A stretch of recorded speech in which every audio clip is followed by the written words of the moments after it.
یہ کوئی قصہ نہیں ہے، یہ علامہ عثمان ابن حسن جیسا محدث اپنی کتاب میں لکھ رہا ہے۔ اللہ اکبر، صدیق اکبر نے دیکھا کہ منہ سور کی طرح ہو گیا، وہ بھی کالے سور کی طرح، کالے خنزیر کی طرح ہو گیا، دونوں رو پڑے۔ اللہ سے معافیت کا سوال کرتے ہیں، چونکہ وہ رسول اللہ کا ظاہری دور تھا تو اللہ نے یہ نشانی دکھا دی، اب تو یہ نشانی دکھ بھی نہیں سکتی کیونکہ اب جو کچھ ہوتا ہے وہ قبر کے اندر ہوتا ہے۔ ہم اللہ سے عافیت کا سوال کرتے ہیں، ہم اللہ سے عافیت کا سوال کرتے ہیں۔ اللہ اکبر، ایک قاصد بھیجا گیا، یا رسول اللہ اس کا منہ تو کالے سور کی طرح ہو گیا، اس کو کیسے غسل دے، اس کی نماز جنازہ کیسے پڑھے، اس کو کفن کیسے پہنائے؟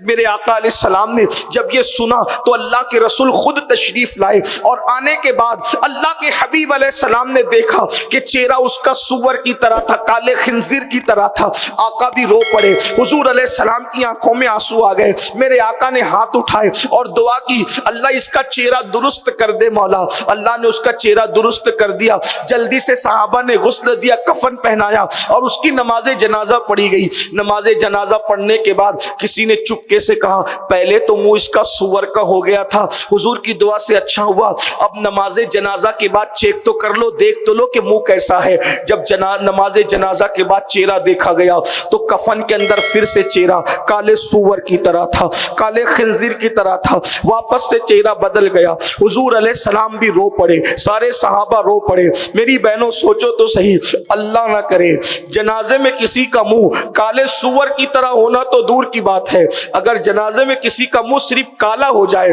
تو اس وقت تو لوگوں کے درمیان کتنی رسوائی ہوگی، کتنی ذلت ہوگی۔ اللہ اکبر، ایک بزرگ دعا کیا کرتے تھے، علامہ شرف الدین یحییٰ منیری لکھتے ہیں، ایک بزرگ دعا کیا کرتے تھے، اے اللہ مجھے ایسی جگہ موت دینا جہاں کوئی میرا پہچاننے والا نہ ہو، کوئی میرے پہچان کا نہ ہو۔ لوگوں نے پوچھا حضرت یہ بھی کوئی دعا ہوئی کہ اللہ ایسی جگہ موت دینا جہاں کوئی پہچان کا نہ ہو؟ فرماتے مجھے ڈر لگتا ہے مرنے کے بعد اگر گناہ کی وجہ سے میرا چہرہ بدل گیا، میرا چہرہ تبدیل ہو گیا تو اس وقت میری رسوائی کا حال کیا ہوگا، اس وقت میری ذلت کا حال کیا ہوگا۔ آج انسان طرح طرح کے کریم مل کر چہروں کو خوبصورت بناتا ہے، آج انسان